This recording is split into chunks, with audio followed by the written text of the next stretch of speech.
So thank you, Jeff, for mentioning my book in your presentation. I want to talk a little bit more about what led to that book because it informs what we're going to be talking about here. So in 1998, I started a space rock zine called Oral Innovations. And like any self-respecting zine, you know, it had reviews and articles and interviews. I loved doing interviews. And over time, I started seeing a trend in a lot of the people I was interviewing where they would talk about recording their work on home-recorded cassettes in the 1980s, and they would trade with other home-recorded artists that they'd found in, like Jeff talked about a little bit, in magazines like Op, and then Option and Sound Choice, and there were plenty of others. So they'd write letters to each other, and they would collaborate, and they would start little labels. So, long story short, I realized that there was a story to be told. So, hence the book, which, by the way, I saw somebody pick cards. It's available as an ebook now, and I have a card for it back there on Amazon. So, we know who Jeff is, you know these guys' names, but I'm just going to do some brief introductions.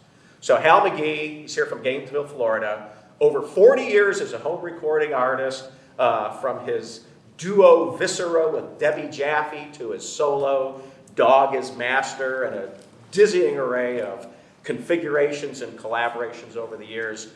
Hal and Debbie Jaffe ran the Cause and Effect cassette label and distribution service in the 1980s. Chris Phinney, similarly he's here from Tennessee, over 40 years as a home recorded artist, from his solo Mental Anguish and his space rock band, space rock punk experimental band, which, where's Jackson? Mike Jackson here from California was also in. And then again, a dizzying array of configurations, collaborations. That's what it's about. Chris ran the Harsh Reality cassette label in the 1980s through the early 1990s. And Jeff, he told you all about himself and his ITN label, which for prudent reasons, you know, it wasn't cool to call yourself a terrorist in the early 90s. He changed it. But we'll also acknowledge Jeff as the person who made all this happen today. We recorded it. Yeah. Okay, I'm going to pop up here. Oh, and I want to say one other thing. We call the title here today is Cassette Culture Celebration, but the cassette tape was a tool. It was a mechanism. It was a critical one. But what we're really a big part of what we're celebrating today is this network of creation, communication, exchange, collaboration, and that's what we're going to be talking about. So our theme, our loose theme is, and we're going to get into detail, is networking and creation, then, pre-internet, and now, current internet. And I say current internet because even the internet has evolved over the years. So I'm going to dash up here real quick. Thank you, Lisa. Right here. Okay, so who is my network and how do I engage? So I'm going to let you guys just kind of talk a little bit about, because we won't assume everybody knows, how you did this in the 80s, and then we'll kind of get up until now and talk about how you do it now and what some of the challenges are and some of the differences. So here, we'll start with Hal. Why don't you just summarize, you know, how did you find your network and how did you engage with them back then? Well, that's a good question. I was working at a Mexican restaurant in Indianapolis in August of 1981, and I happened to pick up one of the local entertainment newspaper called the Hot Potato, and I was flipping through it, and in the back there was a personal ad from some mysterious person who said that they wanted to find other like-minded individuals who were into weird sounds. And I thought, oh, this is somewhat intriguing, and they listed people like, you know, Lemon Kittens, who I had never heard of, and, you know, maybe Scritti Politti and Laura Logic, or, you know, people like that. And I'm like, who is this? So I called up the person, and this was Debbie Jaffe, who was living on the west side of Indianapolis at that time. And So I went over to her apartment and she started showing me all these weird magazines and records and tapes, and I had no idea. So we started going over to a friend of hers, this guy named Rick Karakashev, who lived in Indianapolis, who had thousands of records and cassettes lining the walls of his house. And amongst all the things that he played for us were things that just blew my mind. But he also showed us what is called a zine, a personally produced, small run magazine. And in the back were addresses of people who were putting out their own tapes, their own cassette tapes. And Rick kept showing us stuff like this. And some of those zines might have been like ND Magazine, which there are several of back here. But so we would like write down these addresses, and then we said, well, we better get some stuff recorded so we can send tapes out to people so we can hear their stuff. And so it just kind of started from there, I would say. That's my entrance to the whole thing in a nutshell. Yeah. So here we go down the line, Chris, and you started with a zine too, you did. I started with my own zine. I had my own zine, Malice Fanzine. Did 9 issues of Malice Fanzine. Decided we could do the same music we were picking up op. We were picking up Sound Choice at the same time we were doing our zine, and contacted people and trading, and started the label about 82, and started trading with everybody basically, and write anybody like an op magazine, Fact Sheet 5 and all that stuff, and just write them all and see if they wanted to trade, if they corresponded. Of course, you trade back and forth, and a lot of times you could trade 4 and 5 tapes at a time and get 4 and 5 back. You knew basically that you eventually ended up with a network of certain traders. You knew who to trade with and who not to trade with. Because some people would never send you anything back, or wouldn't, or you'd get a bogus Sertron tape. A real Yeah. cheap one. Somebody would send you a real cheap Sertron tape, and you've sent them a Maxell or TDK Chrome, top of the line, trade out and stuff like that. So basically, that's how I got started in it all. We were doing the fanzine and started out with punk rock, and then moved farther. Although we were listening to other, the fanzine started out punk rock basically, and then I ended up doing the fanzine by myself, and I said to hell, heck with it after everybody quit. After issue 9, and started the label instead. That's basically how I got started. Yeah. Yeah, and I basically got started because I lived in a small town in Michigan called Port Huron. A lot of people called it Port Huron. And there was nothing there. I mean, it was, a small city on the lake, and you had a bridge going to Canada, and that's all you had. Well, my dad was a DJ for about 50 years, so I was introduced to lots of different kinds of music. I mean, everything from, the Rolling Stones to the Beatles to Black Sabbath to The Plastic Cow Goes Moo by Mike Milvoin. So I listened to all different kinds of music, and back in the early 80s in Port Huron, there was a band called Hunting Lodge. And that was the band that really opened my ears to a lot of different sounds. I had already gotten into some throbbing gristle music in the late 70s, SPK, Nocturnal Emissions, stuff like that. But when Hunting Lodge started, that really changed my trajectory of what I wanted to do with music and sound. And so I grew up there, and like these guys, they found other people in a network through these fanzines. I was a regular reader of Sound Choice. I've got every issue. And that was a big magazine. Op Magazine was another one. Fact Sheet 5 was another one. And what was neat about them is you could send your tapes to them, and they'd always review it. And I thought that was the coolest thing, So I said, I got to make my own tape.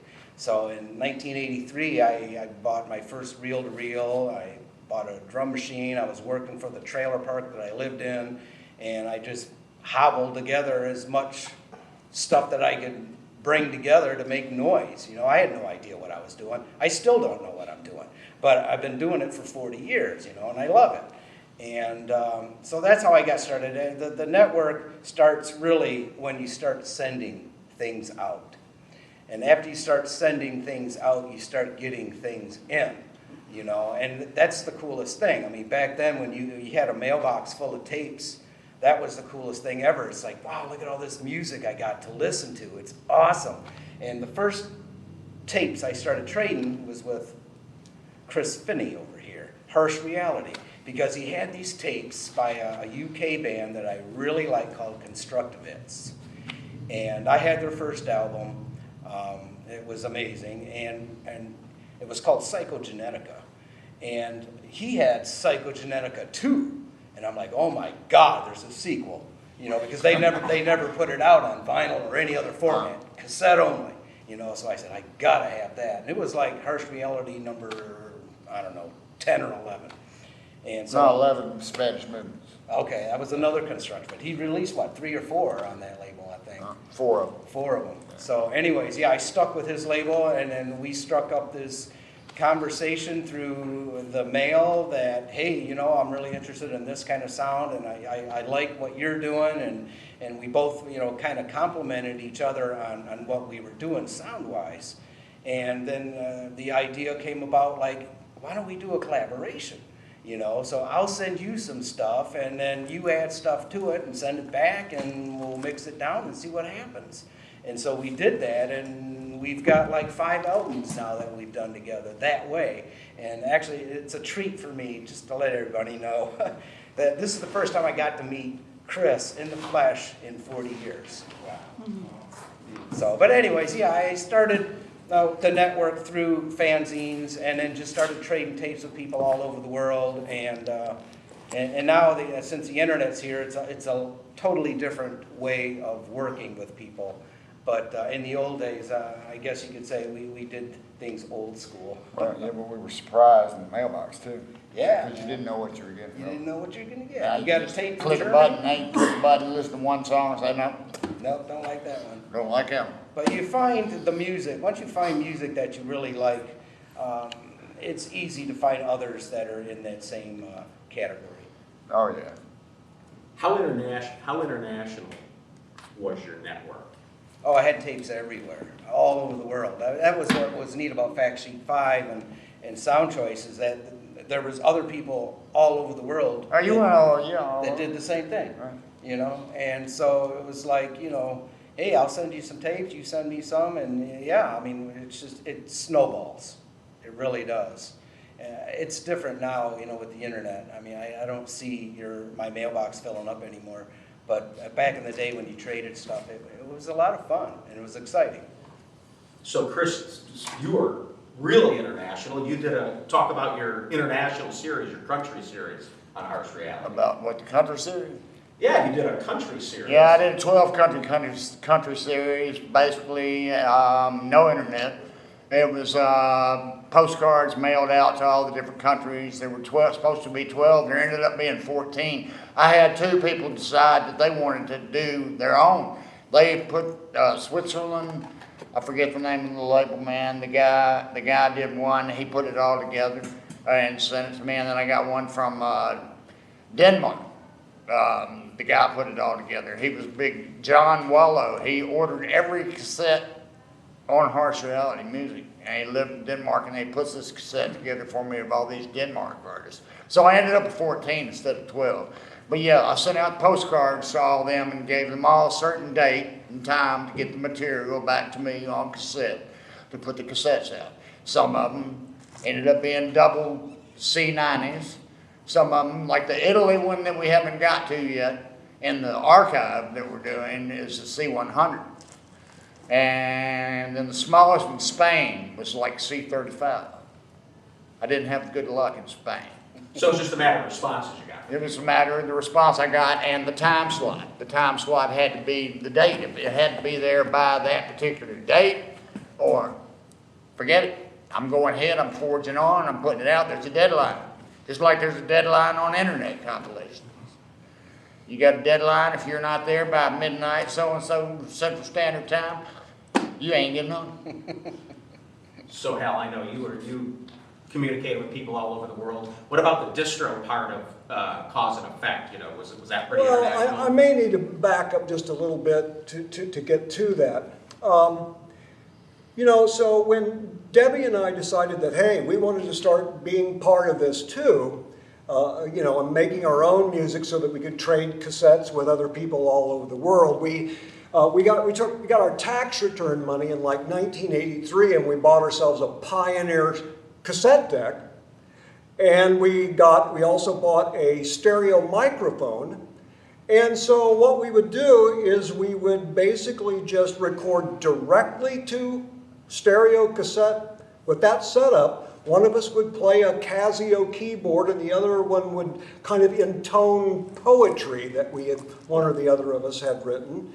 And whenever we got like 60 minutes of stuff that we decided we liked, we would put out a release, a cassette release. And so we started trading with you know, some of our friends, Al Margolis and the Walls of Genius people, Alan Neff, who ran the Insane Music label over in Belgium, and just, you know, hundreds of people. And we started noticing that cassettes were treated like a second-class citizen in a lot of the independent publications. They weren't taken seriously. LPs, you know, vinyl LPs were the big thing. You were cool if you were on vinyl. And I'm like, fuck that noise. You know, and you know, like we would regularly like buy stuff from Eon Distribution Service out in Colorado. He had all the cool stuff by all the cool artists we like, but he didn't carry many cassettes. No. It was mostly vinyl. And so we thought there was a real need to promote cassettes as a viable artistic medium. This is one point I've made several times over the years. These were not demos. These were not demo tapes. They were not mix tapes. These were fully realized artistic works recorded on cassette, and that was the artwork. And, you know, we could make as many or as few as we wanted. Well, you know, they were all in limited editions. And what I mean by limited edition is as many or as few as we wanted to dub for people.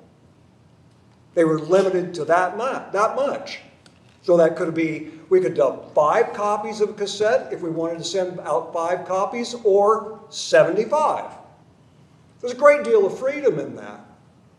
That you didn't, you know, I mean, with vinyl records, there's a capital output, I guess, for lack of a better way. Product still. You know, you've got to pay for a certain amount, which is pressed, but with cassettes, we could dub them one at a time. You know, so it was very handmade, very, you know, kind of homemade. And that's been very important to me over the years, to make art from home. Because then it becomes a reflection of my daily existence. It's not, I don't do styles of music. I don't do industrial or, you know, all the balkanized subgenres that go on for fucking ever. That, you know, I do personal, homemade audio art, and I've always considered it that way. So I digressed, and I don't even remember what your question was.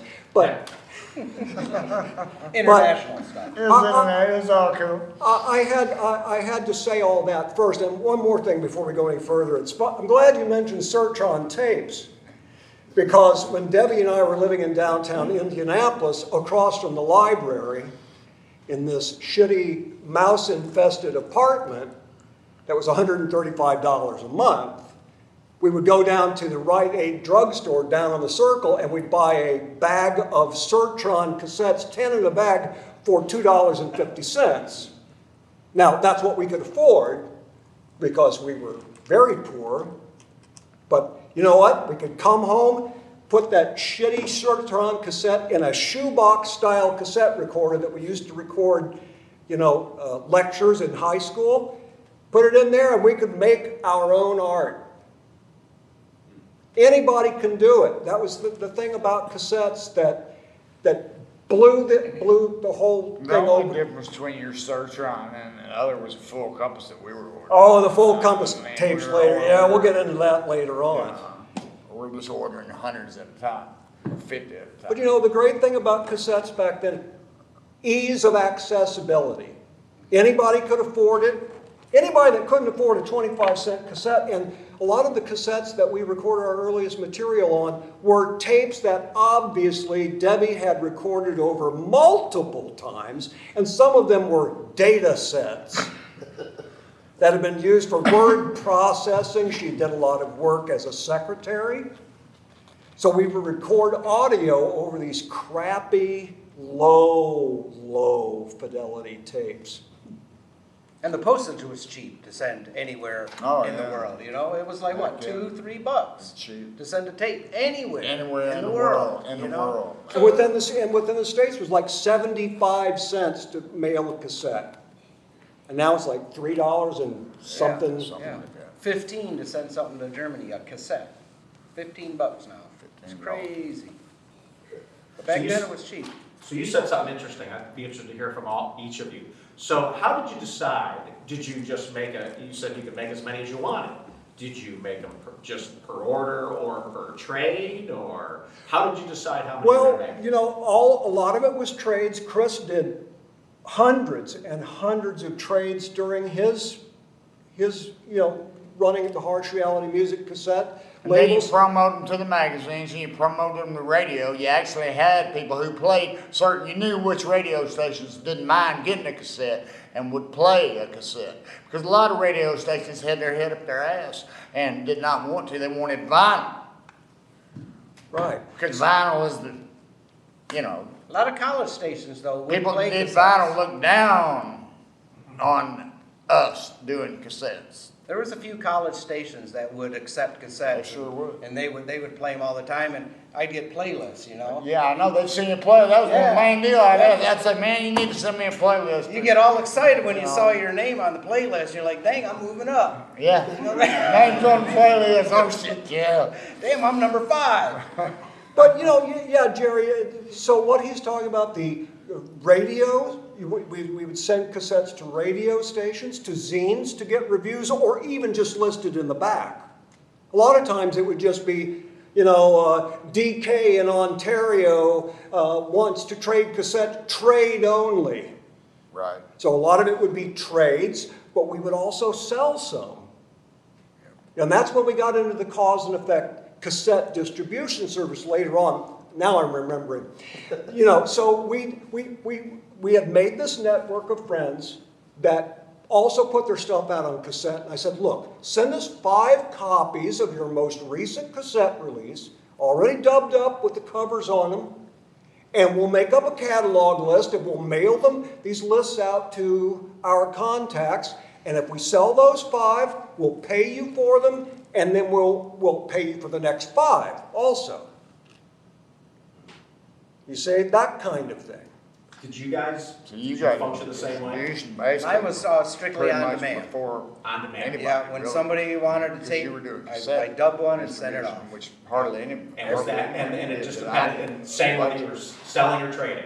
Yeah, Is that yeah. right? I just traded. I didn't really sell my You did all stuff. trade, yeah. Yeah. Every once in a while, I had somebody that, Chris, he had a guy that bought almost every single cassette on his label. John Waller, yeah. Yeah, and then he sent them my way, and he bought almost every single one on my label. I'm like, dang, this guy's into this shit, And so then I started making a few more extras just to have on hand. But yeah, mine was all on demand is when I made mine. So Chris just made a good point. He mentioned something to me that an essential difference between what Harsh Reality Music was doing in the early to mid 80s and what we were doing with Cause and Effect is that his was a label. He was putting out his own work, his solo works, his Mental Anguish, and the groups and various duo collaborations that he was doing, but also compilations. Debbie and I with Cause and Effect, sure, we were putting out our Viscera stuff and later Master-Slave Relationship and Dog is Master, but we were distributing cassettes. Hal would be the first distro I knew of, basically, that distributed cassettes as a distro. I distributed vinyl when we got into vinyl, back when vinyl finally got affordable, and we all jumped into a little bit of vinyl for a little while. So, you know, our goal Then was with to, CDs, then it was CDs, then the snobs looked down on you, well, we're doing CDs, now vinyl's out. one of our goals with Cause and Effect, by having a distribution service that distributed only cassettes, was to in essence say, this is a viable medium as an artistic work, and we took it seriously. And we promoted it as something that should be taken seriously, not just, oh, it's just these assholes sitting around their bedrooms recording a bunch of crap.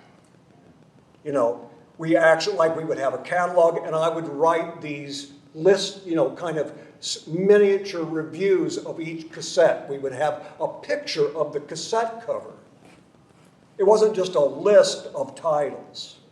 So when we get these things like printed and like 500 catalogs and mailed them out with a stamp on them. And we were getting sales of those cassettes.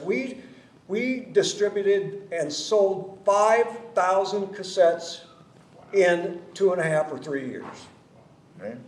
So Jeff, you published a catalog. So you said you mostly traded, but you published a catalog. Did it just ultimately end up as trading? I had a catalog just because I made it because it was just me and my friend Pat at the time. You know, we were collaborating all the time. We do solo projects. And then so I had amassed enough to make a little catalog, you know. And so I would make that catalog up, and then I started making compilations because other people were interested in what I was doing, and they said, have you ever done a compilation? And I said, no. They said, well, maybe you should do that. I said, that's a great idea because I know a lot of friends now that are doing this stuff. I'll just ask them for a track and say, hey, I'm doing this compilation. I did Stimulus and Response. That was the name of my compilation tape. And then I decided to make a magazine to go with it. So I had Stimulus and Response 1, 2, 3. They all had magazines with them. Some of the artwork's back here. And then I also did 4 and I did 5, but I didn't make magazines anymore because it was taking up too much time cutting and pasting all the stuff that I liked.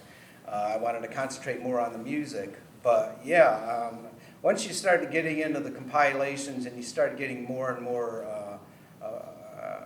music from different people, yeah, your catalog just keeps expanding, you know. Yeah. And I mean, he had over 300 and something on his, 350. 350. I got up to about 75, I think.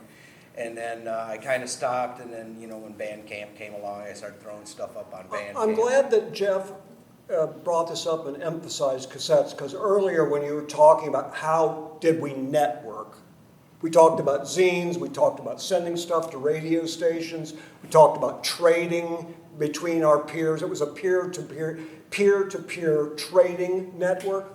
But also, compilations were a big part of furthering a sense of a network or a sense of community. Definitely. So, you know, there were some people in the early 80s who would do nothing but compilations. They wouldn't do solo works or an entire cassette by their group. They would only do compilations because it was like this anarchic sense of everyone is equal. Everyone is a peer. No one is a star.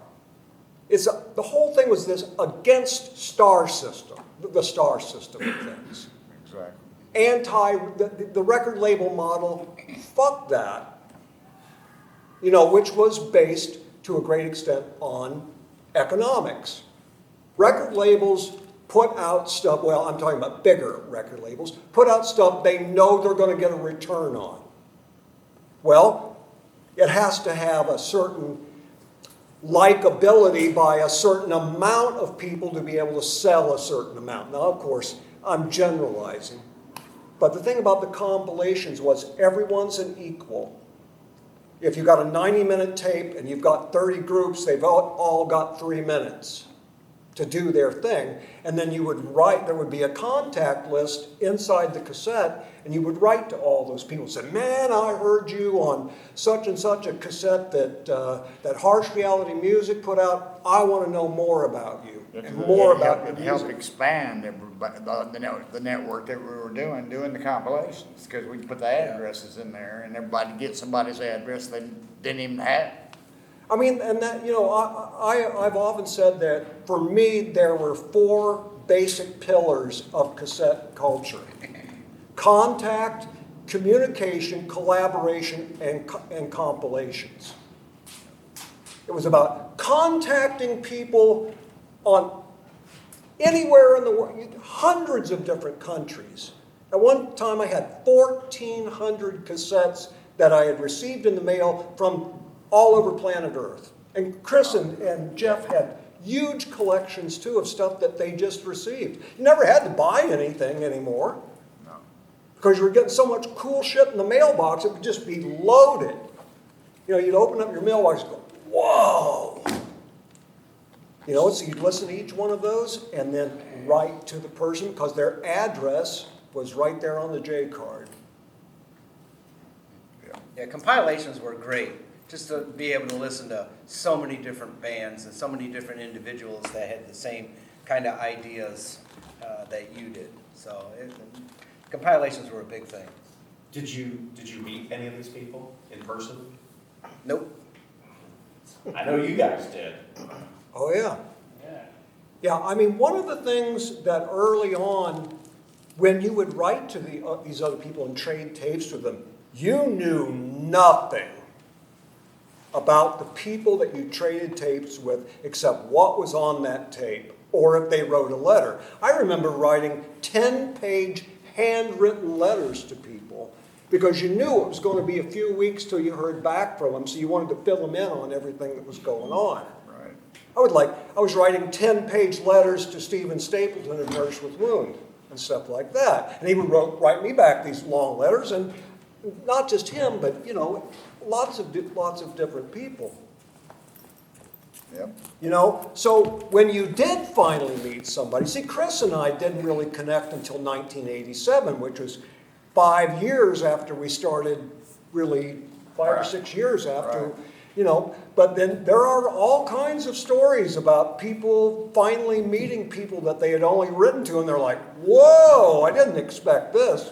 Like the Walls of Genius guys. I don't know if anybody here is familiar with Walls of Genius, but they had been trading tapes with Leslie Singer of Girls on Fire, and they thought, oh, wow, she's just going to be the wildest, weirdest person either, because she had been in psychodrama, who are notorious, or were notorious back then, and then started doing these crazy tapes. Well, they went and knocked on her door in San Francisco, and she's just dressed real conservatively and real quiet and plain spoken, and they were amazed because they thought she was going to be a wild woman. And then other people, you did meet them, you're like, whoa, Yeah. they are as weird as their tapes are.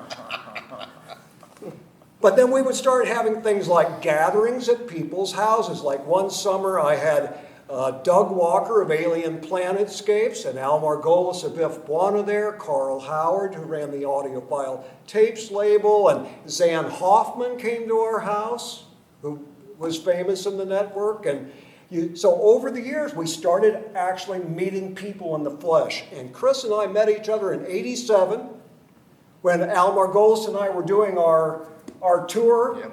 And we've been lifelong friends ever since. And Chris and I have done, god damn, 28, 29, 30 albums together. So I think it's 28, 29, something like that. Wow.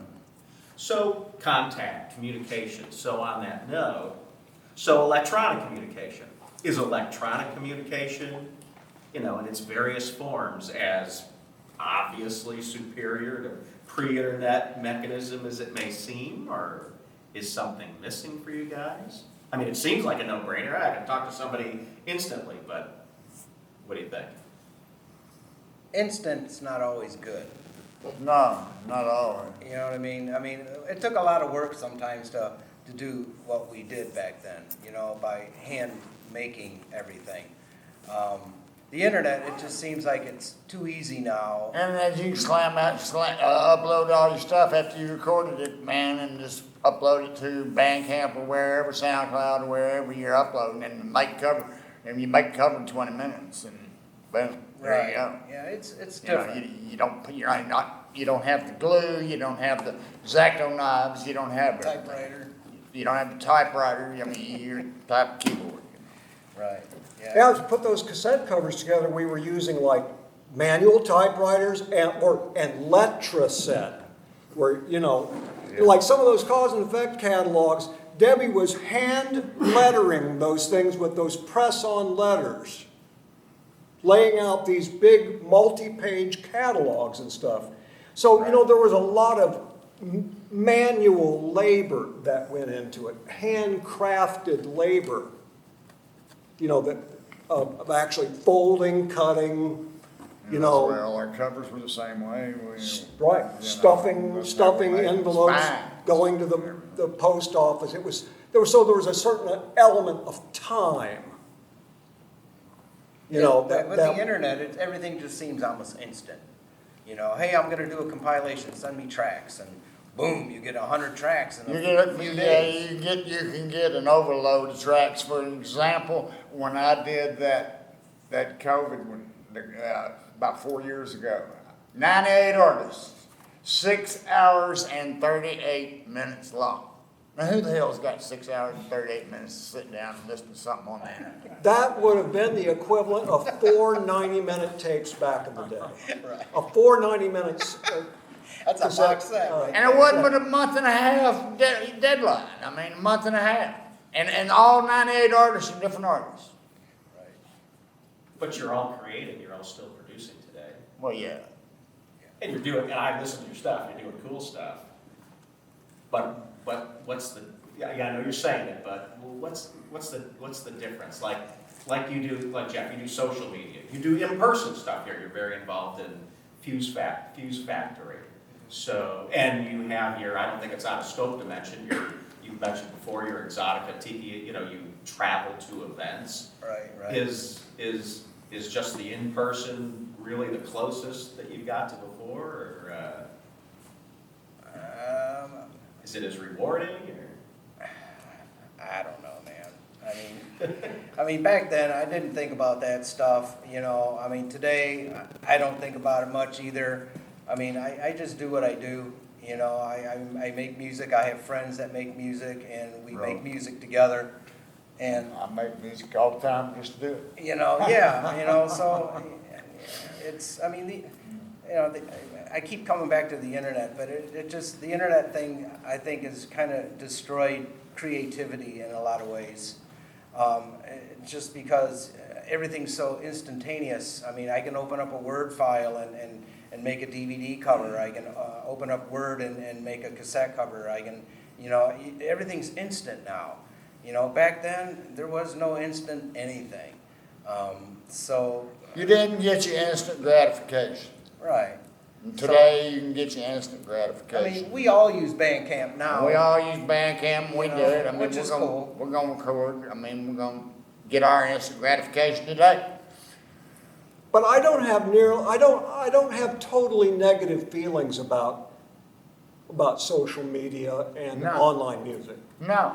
Because, you know, for instance, if I upload one of my albums, and I've got all 300, 400, however many albums I've put out over the years on my Bandcamp sites for $1 minimum or $2 minimum. Yeah, you're giving it away, Well, you know, pretty much. anybody anywhere on planet Earth has instant access to that music. There's not this, you know, there's not all this. That's a good thing about that. That's one of the good things about the internet, that you can do that.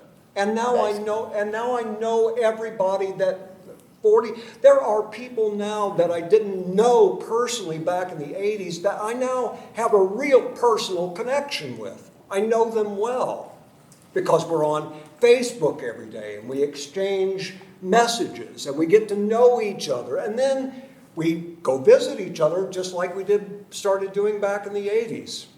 Right. So it's like I know more now about certain people than I ever would have known back in the 80s. Now, so I think it's kind of, Yeah, but there's a sometimes mix. you get to know too much. Sometimes you get to know too much because there's Facebook drama. All the drama on Facebook is insane.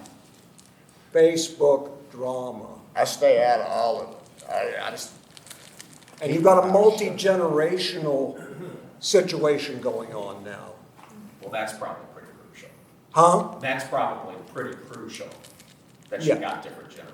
Well, there's a downside and there's good to that because then there's a kind of interaction and filtering through of different ideas and we can all influence each other. But, a lot of the stuff we did back in the 80s is kind of questionable now. A lot of times back in the 80s when you did cassettes, you flaunted your aberrations, which today maybe are not so favorably looked upon by certain people in society. no. There was a lot of S&M kind of themes in a lot of the cassettes in the 80s and, stuff that maybe isn't suitable for consumption today. White That's, White I'm House or trying to be discreet. There was the band, there was all kinds of crazy shit going on back then. Psychodrama, I mentioned them You'd earlier. be in Facebook jail, man. Oh. And there were bands that were using the theme of racism. Oh, yes. And, yeah, You the shied AWD away- label shied away from those people in in Chicago were having using overtly racist themes in their music. And it was a big scandal. He was selling all kinds of tapes and laughing his Man, ass yes, off yes, because he everybody was. found out later on he was this nerdy Jewish hippie guy. He was just using it as a theme to rile and stimulate and instigate. So you can do real abstract music if everything you do is just like tones. That can be anything. So you more recently, this is interesting, you've been pushing for, or encouraging, mail exchange. Yeah. So is that is it Yeah, nostalgia? I go back and forth between the online stuff and the mail stuff. If I get sick of online music, I start saying, okay, it's time to start talking about, because it becomes so overwhelming sometimes, the online music. Yes, it does. Back then, I don't know, I read this theory somewhere that there was a dividing line in history, pre-internet and after the internet. And that in some ways, pre-internet was typified by lack or scarcity of information. Mystery. Yeah, but the beginning of the internet, there was a wild, wild west at the beginning of the internet. Yeah. And just totally. And now what do we have? Excess information, Yeah, now we have surplus too much. information. You can't possibly listen to everything that's online if you start now. So you and I traded emails about that. When you say, I struggle to wrap my head around scarcity, even pre-internet, do you mean just relative to now or just or more What was the than that? question again? So you and I traded emails on this scarcity versus surplus, and I struggle to think of scarcity even pre-internet. There was all kinds of stuff out there. So do you just mean relative to now? Yeah, I think so. And so, one of the things that started happening back in the early aughts was that back then you could still mail cassettes for like $5, $6 overseas. Yep. And then when all the crazy shit started happening with, security, airline security, and all this kind of stuff, it just kept creeping up to the point where you're paying more to mail it than what it's worth. Yeah, that goes like back to what we were talking about, how they got rid of, the other day we were all talking about, and John was talking with us about how they got rid of surface mail altogether. There's no surface mail. We used to have surface mail to go overseas. Right. Yeah, Slow we were talking boat, about it'd take that a the month, other but day. it would get there and it was cheap. I mean, it took forever to get it up to somebody's surface mail, but there is no surface mail, but and then y'all have the discussion of media mail, and media mail costing as much as first class. What was that, Mike? There's no surface mail to Canada. Oh, really? Yeah. I had to stop sending, when I was doing oral innovations, I had to stop sending even CDs to reviewers, even in Canada, because just as you said, it would cost me just as much to mail it to them, a review CD, as it would as if I had bought it in the first place. So what I figured out in the last couple of years is that, CDs now are kind of like, to me, CDRs specifically, kind of occupy the same niche that cassettes used to. Everybody kind of laughs at CDRs as being passe. No, they're shitty. They're just good for using as coasters for your drinks. That kind of stuff. Or there'll be like anti-CDRs where somebody sandpapers it or whatever, and it's like, yeah, you can't play that shit. Well, what I figured out is that if you get a CDR which costs 25 cents, which is what those Sertron cassettes cost in 1985, and you put it in a flat plastic slipcase with a cover you print at home, if you put it in a kind of rigid flat mailer, you can mail it at letter rate. Okay? You don't have to pay package rate. So I can mail a CDR for $1.50 in the States and $4.50 overseas. All right, because as long as you don't exceed 1/4 of an inch, you can mail anything by letter rate. And I never go to the post office. Instead of $20, like I told you, I sold that DVD that's playing in there right now, that Grindstone DVD. Sold that dude over to somebody in Germany, and Germany's tax, was 20 or 25 bucks more than what they paid, the 20 bucks for the product. And they left the product there. They wrote me an email, told me they were leaving it there, and customs took 6 months to get it back to me. So with this present system of mine now, I don't even go to the post office. I don't fill out customs forms. I have a postal scale, and I get on the U.S. Postal Service website and calculate what the price is going to be based on the weight. And I plop stamps on the envelope and drop it in the local mail delivery box. And the Postal Service now doesn't care about stamped mail. They're so into all this, priority mail and all this, and they're putting all this shit on Facebook every day about how now cross-country packages are only taking 2.6 days. What the fuck is 2.6 days? Bullshit. If I send out postcards to somebody or they send a postcard back to me, I've gotten mail where they postmarked the wrong corner of the mail They of the postcard. They don't want to stamp the stamps on the stuff. They want it metered. So they're not paying attention to stamped I've mail got now. CDs from you, and the stamps have not even been stamped Not even been canceled at all. at all. So And then it's taken months to get some of your stuff because they wouldn't hand stamp it, and they finally did.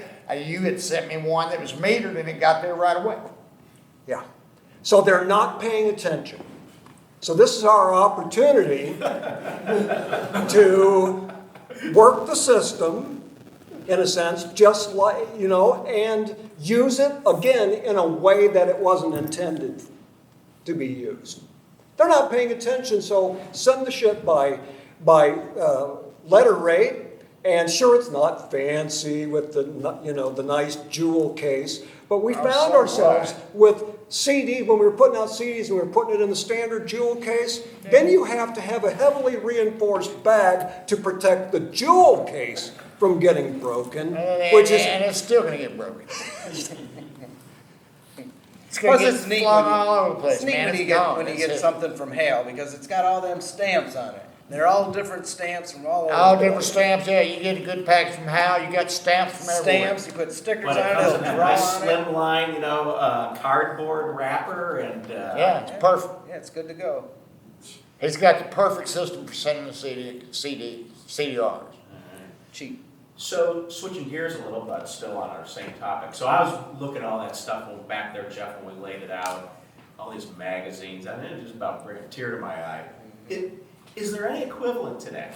Is there any hard copy publications at all? I don't know. Not a print cover book that I know of or magazine. I don't know anybody that reviews cassettes and CDRs and stuff like Yeah, that. or even, yeah.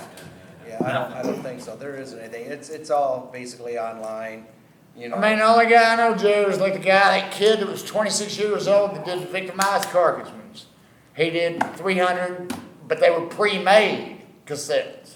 Yeah. They weren't hand up. They were just pre-made. Well, here, let's say what that And was. then the other guy who just did the new album, Henry Hectic, minus the noisy tunes, he just wanted what he called dance music.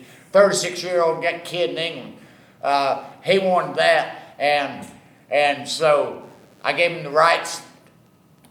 Carl had licensed that tape to me because he couldn't do anything with it, and I licensed him the rights to it, and I had to take it off Bandcamp for about 9 months while we were getting the whole process done.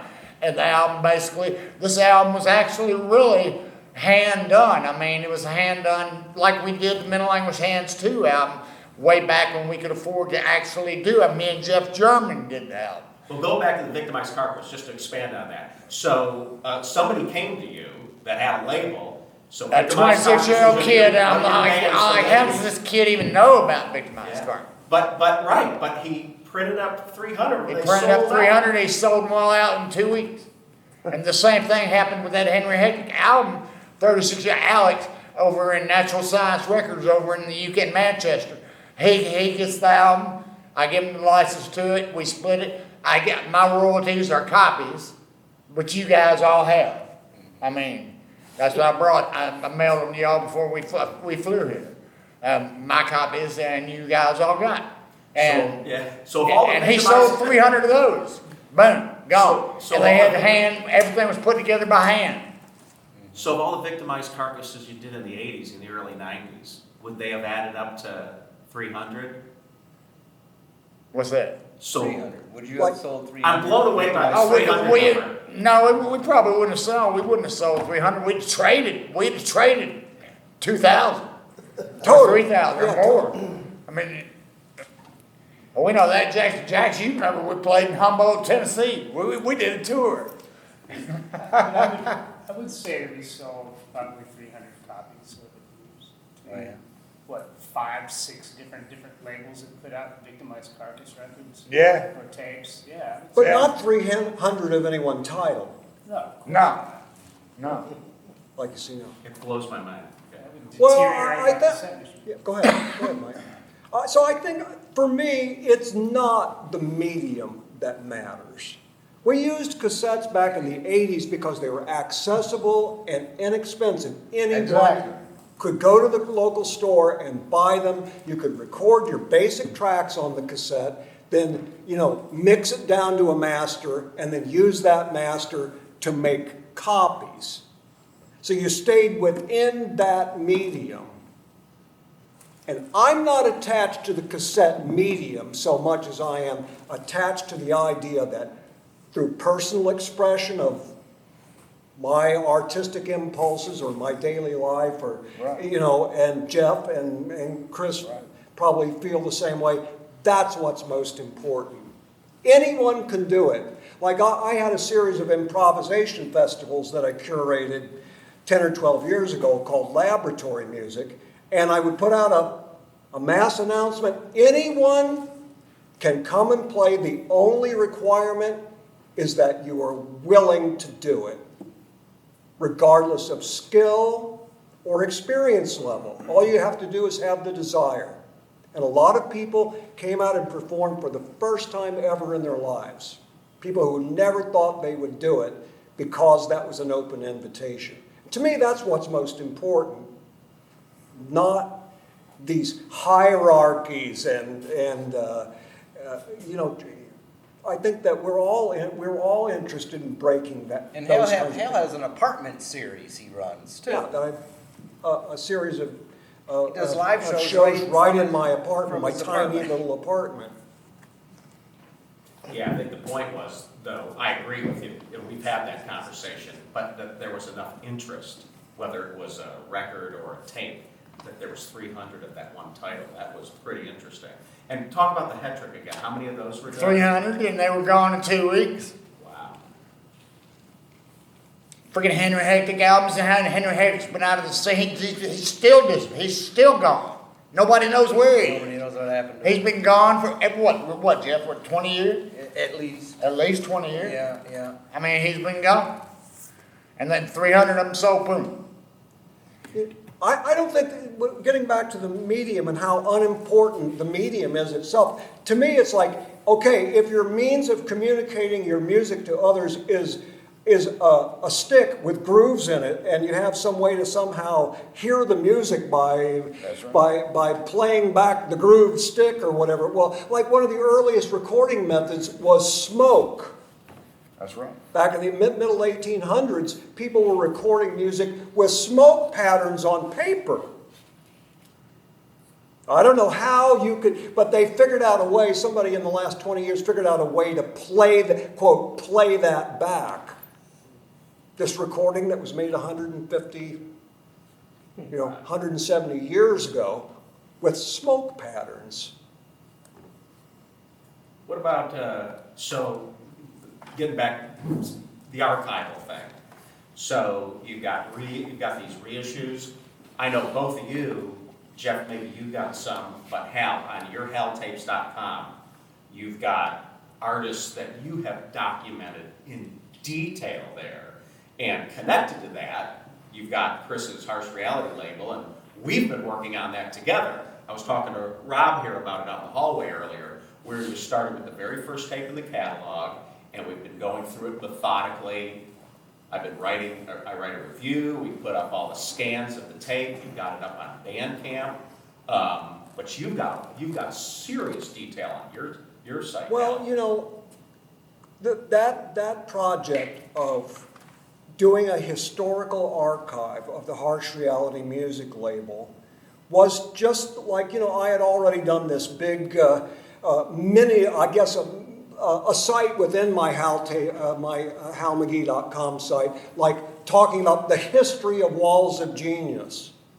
And so I would interview those two guys, Evan Cantor and Little Theodore, about each tape. And I had them tell me stories about how that song was recorded, what was the background, what were you guys thinking about, where were you living, what were your experiences at the time, and their interactions with other home tapers and things like that. I also did it with J.T. Yamamoto, who was a home taper in Hawaii. And so the Harsh Reality music, and I also did it with Girls on Fire. Yeah, that was the last one. That was the last one you did. Huh? The last one you did was the Girls on Fire. Right before we started in with the Harsh Reality music thing. I hadn't been in, you know, Leslie Singer of Girls on Fire, you know, I got some tapes from her back in the 80s, and then she, about 85, dropped out of the scene, nobody heard from her anymore. But you found her. Yeah, so then about, I don't know, 7 or 8 years ago, I think it was 2018, on Facebook, I got on one of these Cassette Culture Archive Facebook groups and said, has anybody heard from Leslie Singer of Girls on Fire in all these years? Does anybody know where she is? And somebody found her in the staff listing of a corporation in New York City that she worked for. So I sent her an email at her business email address, and two weeks went by, no response.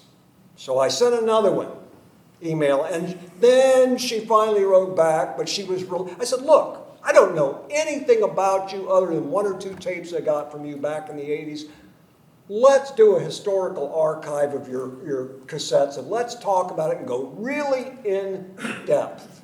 I want to know really what made you tick and what made you do those tapes.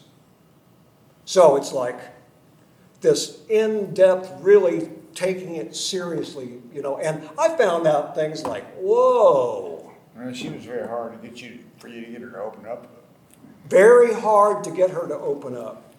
Look where it's gone. Huh? Look where it's gone. Yeah, I mean, because,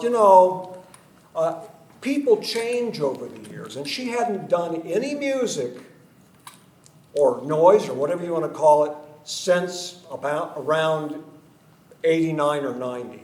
Had just totally left that part of her life behind her. So ever since we did that archival side of Girls on Fire, now she's recording again. I've done this with a lot of people where I drag them kicking and screaming back from their calm lives. Yeah, their calm lives. I'm a stimulator, to get people to come back and let's see if you can do it again. Well, she got beyond the kicking and screaming, but she came down to Florida for your apartment music, and you went up to New York too. So right. And Chris, we all go through changes in our lives, and sometimes the audio art has to take a back seat when the pressures of family become a priority, or jobs, occupations, illnesses, life, day-to-day life struggles. I dropped out completely out of the scene from 92 to 95. I did 5 years myself. So when I came back in 95, there were new people doing it that I had to familiarize myself. Same when I came back in. Yeah, I had to drag. The only people I was in touch with was him and Brian Baker of Kajou magazine, and they're the only ones that I talked to. I wouldn't even get on the internet for 5 years. I didn't touch email, didn't touch shit, nothing. Brian Callahan back here, in the back row, I was in touch with him back in the 80s, but we had no contact for 20, 25 years, right? We even met in person, which, quite frankly, I don't remember, but there's a lot of things from the 80s I don't remember, due to lots of marijuana consumption between then and now.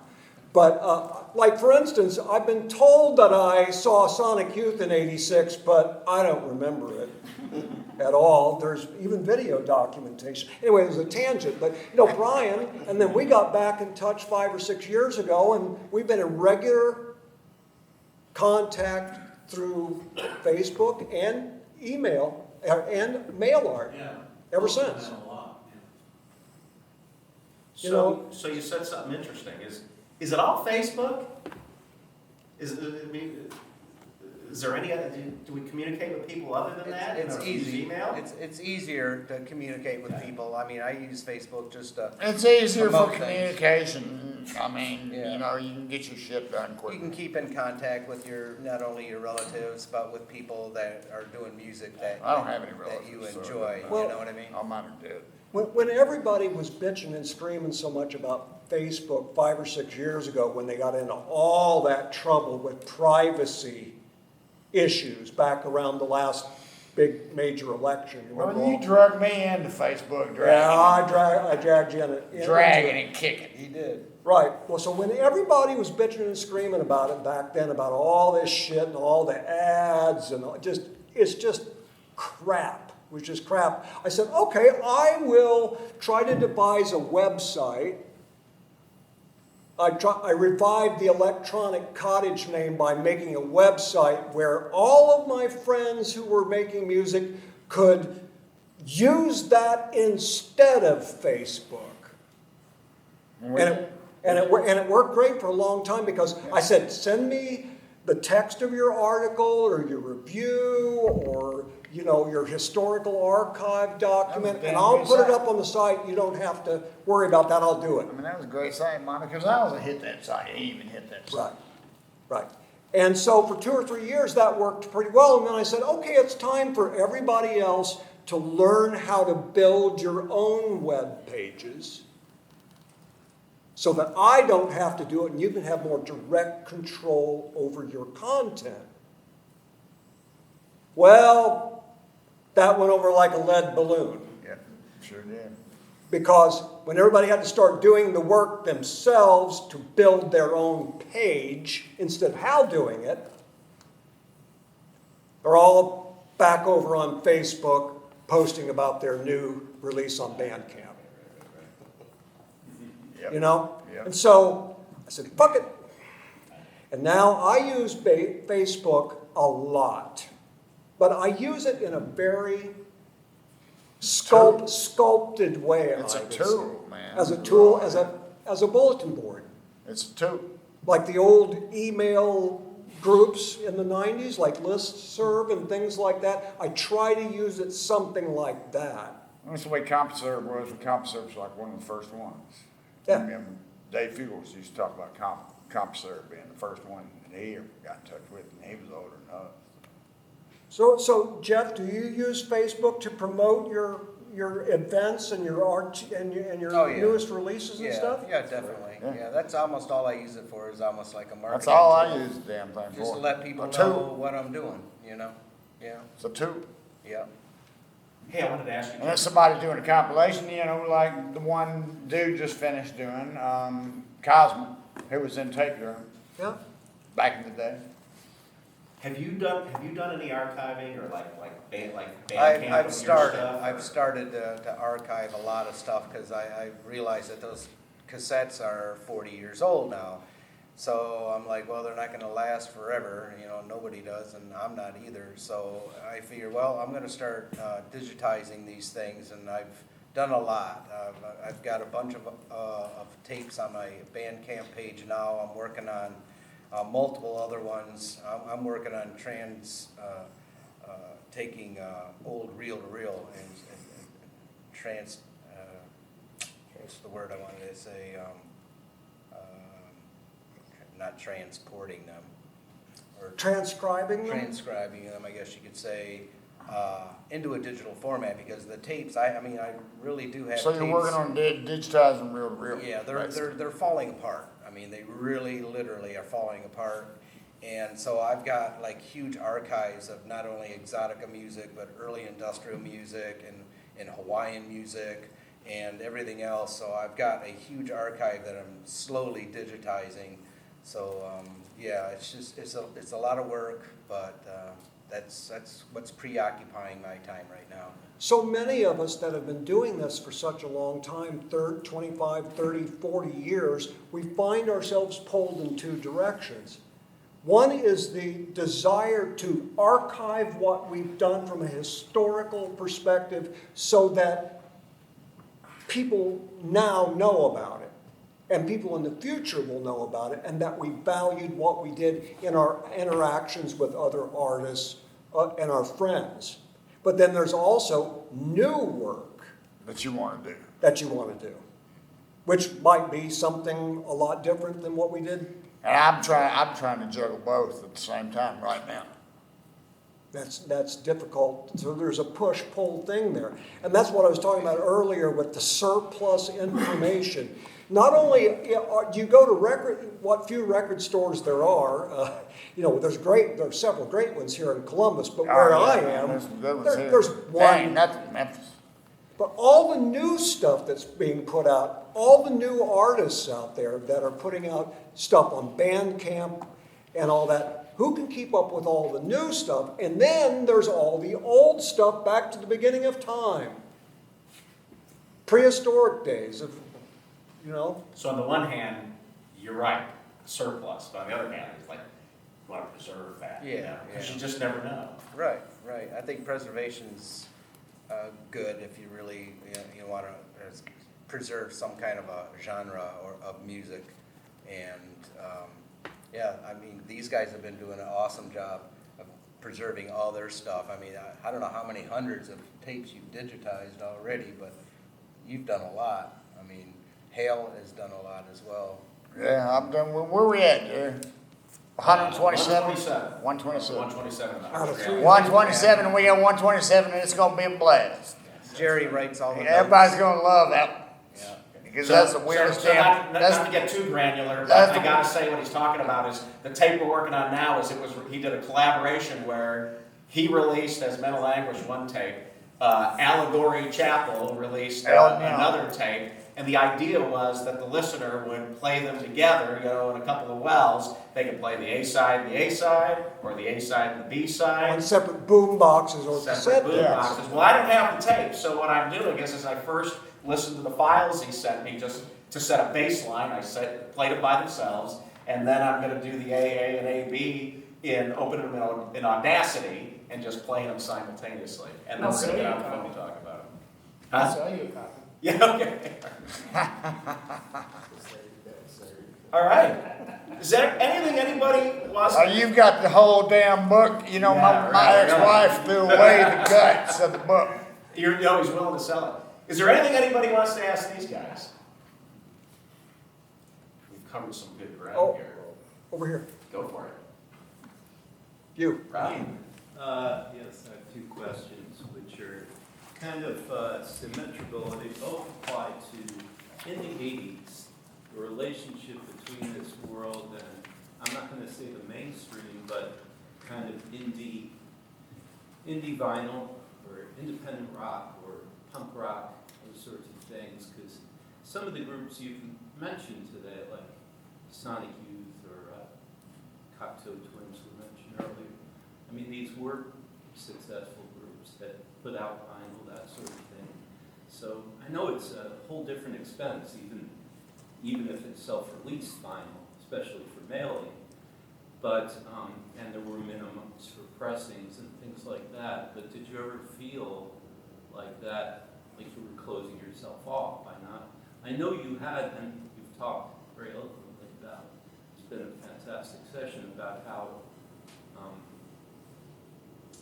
much recognition and the richness, the dynamism of this world of cassette culture back then. But did you ever feel, and use the word, kind of like you're ghettoizing yourselves by staying to cassette back then, rather than trying to release on vinyl? That was one of my questions. No. Well, it's a strange thing. It's just part of my personality. I don't like vinyl records. Now, of course, when I was a teenager, I had 700 or 800 of them, but that was stuff like pop stuff, and just things I recorded of my favorite rock groups or whatever. But in terms of my own work, just not interested in it. I don't need 300 copies of a vinyl. No, you don't record. need to be stuck like that. I got 50 copies of Back to the Grindstone right now. Yeah, no, 30 copies, I got 30 copies of Back to the Grindstone and 50 copies of Turn to the Grindstone. I need some of those. I know you do. One of my favorite jokes is that I have an audience of 7, and I'm happy with that audience of 7. 7 people who always buy every Bandcamp album I put out. And it's like, hey, 7 people liking my music is better than no people liking it. Yeah, it wasn't about being popular. No. You know what I mean? Never. We were just making our own noise, We're and doing it for something to listen to. yeah, and if you liked it, I wanted fine. something to listen to. And it gets into the thing of doing it for the love of it. If you take the word amateur and you break it down, what's the first three letters? Ama, love. You're doing it for love. And I think that's the most important thing. It's necessity. We do it out of necessity, not because we want to impress anyone or need large groups of people to like it. It's because it's what we live and breathe and eat and shit. No, we really Every day. all 3 of us never cared. I mean, we put out something of our own, and we liked it, and we put it out for ourselves to have something to listen to, because we didn't want to listen to the crap that was out there. We wanted something new to listen to, and so we had it. If you liked it, fine. If you hated it, fine. Who gives a damn? We don't care. That's right. We like it. Exactly. That's the most important part. We like what we do. I'm going to press that luck and ask one more question. That was very eloquently stated, and I didn't mean to imply that you should feel any. Well, no, I understand, yeah. Yeah, so the other side of that is, and I come from Saginaw, Michigan for this, I'm very excited to ask these questions of you, especially as I've been writing, like Jeff has, about cassette culture for years. I know there were companies back then, including, big kind of prominent indie labels, who put out tapes and who seemed to be tapping into this popularity of cassette culture. Rough Trade, MGE, and the West Coast, even Sub Pop started as an alternating zine and cassette zine, unbelievably enough. K Records, of course, Calvin Johnson's label. So was there ever sort of maybe a little bit of resentment toward them, just because they seem to be using that sort of a little bit of this as a totem, something that they could, again, in small runs, maybe if they want to put out 2,000, they'll put out cassettes rather than records. Is he talking about like Sub Pop putting out 2,000 cassettes? A beat happening or something like that? When he got started. So it seemed like. I never cared. I never gave a damn. Yeah, no, it just seemed like something that they exploited to some degree because of its underground credo, its kind of reputability suddenly. The cassette tape is a symbol of that. I don't know if this makes sense. But, Well, yeah. I want to remind everybody, these are just my opinions, my isolated opinions, just based on my attitudes about things. It's like there's kind of this like, I don't know, there's maybe a little bit of nihilism underneath it, or even misanthropy, to be quite frank. But I don't care what people think or whether they like it. If you do, great. But I'm not going to compromise in the least to be popular enough for you to want to give me, to spend $1,000 to print a motherfucking vinyl record. I don't give a shit. No, you do like me and Jeff. Now, that's just me. If you want to do a vinyl record and that's important to you, great. It's just me. I don't care. It's just like I said earlier. To me, what's most important is that I make it at home, and it's a personal communication between me and the recipient. That's all that matters to me. And it's like my lowly CDRs I put out now in mail. I'm printing the covers at home, dubbing them at home, mailing them from the local mailbox. Now, as soon as I figure out how to manufacture CDRs, I'll really be making homemade music. And how to make the CD burner. But I can't do that.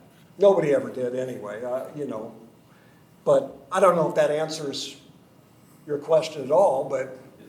Well, that's like when me and Jeff German put out 300 limited vinyl. Yeah. Don't ask me. I don't even know why we wanted to do it. It was Jeff's idea. He's like, hey, man, let's do a split LP, limited edition, 300. We're going to hand do it all. We bought the cover. Everything was hand done, except for the present at Ville Play. That was a cooperative effort that you two as friends undertook. Because you valued each other's work. Right. And you wanted to try something different.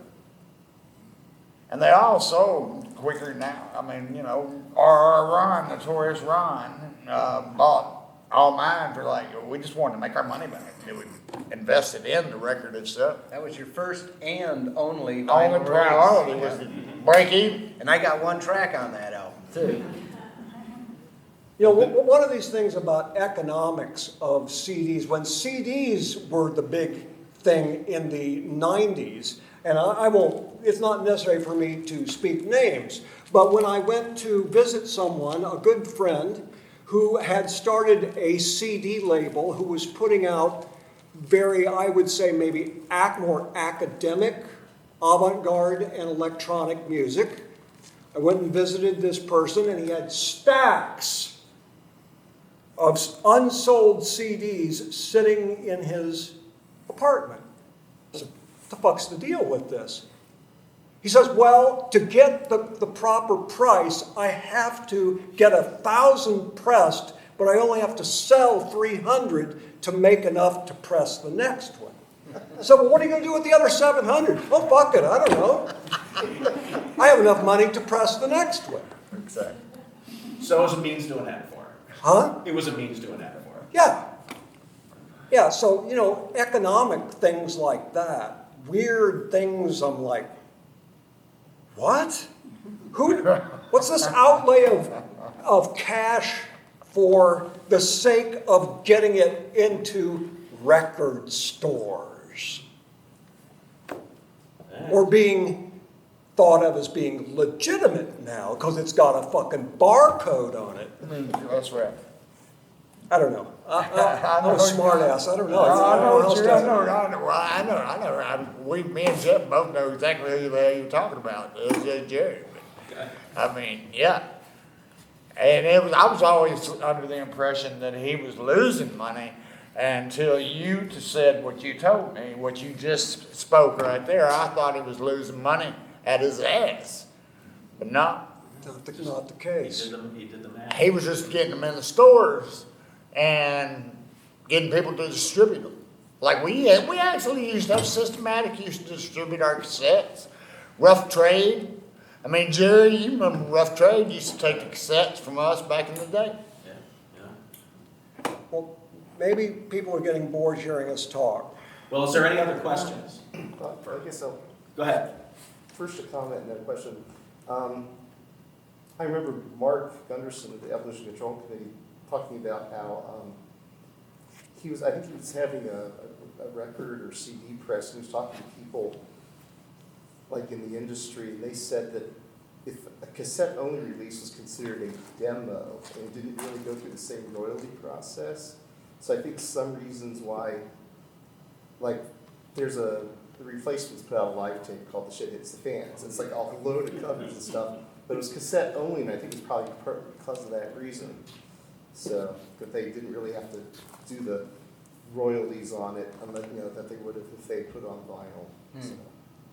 Interesting. But I guess the other thing I've been seeing lately, there's like cassette store day, and cassettes are coming back in some segments of the music business. And I guess, do you guys have a take on that? And put stuff out in issues? I don't believe I keep hearing the last few years about a cassette resurgence. And Yeah. I guess maybe sales would tell me that I don't know what the hell I'm talking about. But cassette store day?